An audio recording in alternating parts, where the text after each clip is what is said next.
بینندگان عزیز، به شبکه جم ایرانیان خوش اومدین. امروز با یک اخبار جدید همراه شما اومدیم که دوستم میخواد بهتون بگه.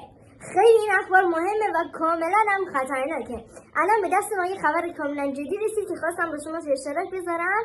میگه که سالانه 800 نفر در کشورمون درصد گاز گرفتگی میمیرن. خواهشاً گاز نگیریم، با هم دوست باشیم، بوس کنین. چیکار دارین میکنین؟ چی میکنین آخه؟ بهارین بهار نباشین داداشای بخواهرا.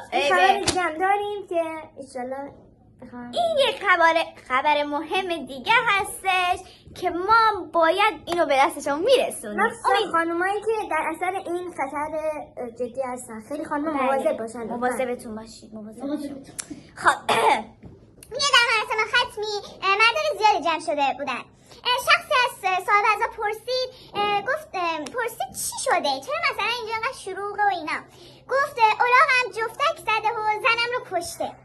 بعدش اون مرد گفتش این همه جمعیت برای تسلیت آمدن؟ هم تعجب کردش دیگه. بعد گفتش که نه، برای خریدن الاغ اومدن. خریدن الاغ؟ واقعا که همین الان یه ویدیوی در مورد دست مهمه. خیلی بریم با هم ببینیم. سلام به بینندگان عزیز، اینجا یک عزاداری است. تنها نکته جالبش اینه که یک زن اینجا مرده ولی نمیدونم چرا اینقدر مرد اینجا جمع شده. بریم با هم نکته مرموزش رو پیدا کنیم. خواهم بریم با صاحب عزا حرف بزنیم. با من آماده باشین. سلام آقا، میخواستم بپرسم اینجا چه خبره؟ الاغم جفتک زده زنم رو کشته. یعنی این همه جمعیت مرد به خاطر یه زن اومدن برای تسلیت؟ نه، میخوان الاغم ازم بخرن. میخوان الاغش ازش بخرن.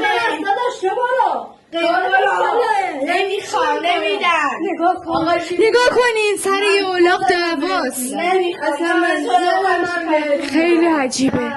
حواستون باشه خانوما. سلام، اخبار امیدوارم دیده باشین و خوشتون اومده باشه. ولی واقعا زن حواسشون باشه. خیلی حواستون باشه. ببین مردا رو نگاه کنی. اون مرد رو شنیدی چی گفت؟ گفت زنمو میدم ولی الاغتو میخوام. همه ساکوت کنم خنده دار. حالا میخوام بریم سراغ اخبار بعدی. آماده باشین. اخبار خوشگل بعدی رو ببینیم. از خارج هستش. لس آنجلس، یکی از خبرنگارای حرفه‌ایمون.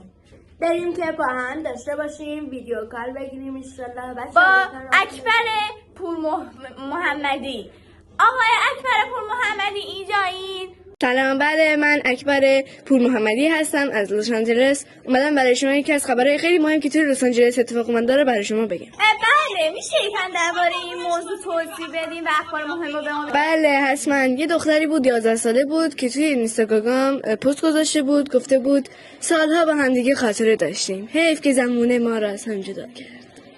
فکر کنم منظورش با مای بیبی بود. بله، من باورم نمیشه که این همچین دختری 11 ساله اینو گذاشته. بله من باورم نمیشه که این همچین دختری 11 ساله اینو گذاشته. بله دقیقا همه ما هم تعجب کردیم توی لس آنجلس. این چطور ممکنه آخه؟ خیلی خیلی ممنونم آقای اکبر پور محمدی. بازم با هم دیگه تماس میگیریم. بله خدا بدرود.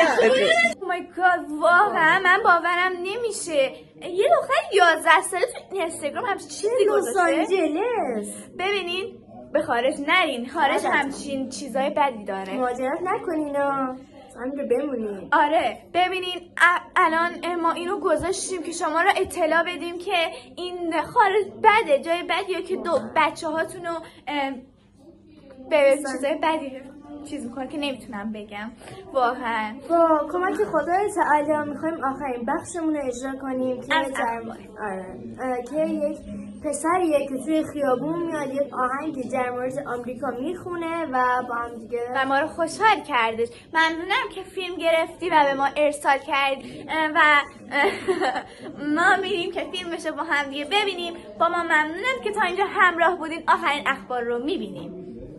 آمریکای کثافت، آمریکای کثافت، صدام بیلیاقت دور فرید روی بام. بچه ها گل من خوی گل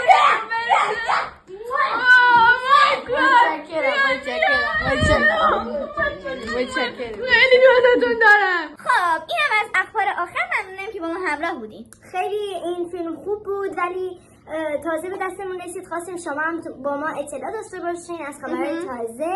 همیشه تو این شبکه بمونین. جمیرانیان شبکه بله. دوست داشتنی شما. همیشه با ما همراه باشین. ما همیشه اخبار تازه و خوب و به دست شما میرسونیم. ممنونم تا اینجا همراه بودین. خدا نگهدار. بای بای.